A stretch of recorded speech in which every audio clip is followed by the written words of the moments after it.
Sasa kulikuwa kuna mashindano ya mbio kati ya wanyama kadhaa. Kulikuwa na wanyama kama mbwa, swala, digidigi, wanyama wengi sana, chui, simba, nyama, mashindano ya mbio.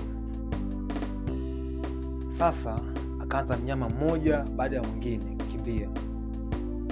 Akaanza swala, akakimbia akamaliza. Ikafuata zamu ya mnyama mwingine. Mara hii sasa alikuja mnyama mwingine, akakimbia akamaliza. Ikafika zamu ya mbwa naye akakimbia akamaliza. Ilipofika zamu ya chita alikataa kukimbia kabisa kwenye mashindano, akasema yeye hawezi kukimbia. Unajua, kwenye maisha thamani yako sio kuonyesha kila sehemu, ama kuna baadhi ya maeneo sio lazima kuonyesha thamani yako.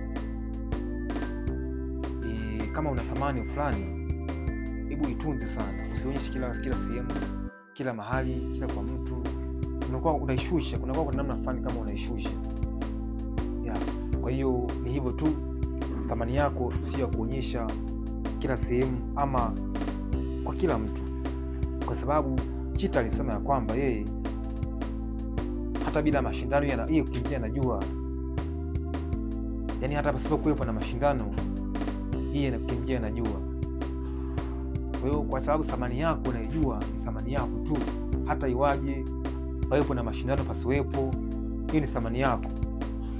Kwa hiyo ipo hivyo, thamani yako sio ukionyesha katika kila sehemu.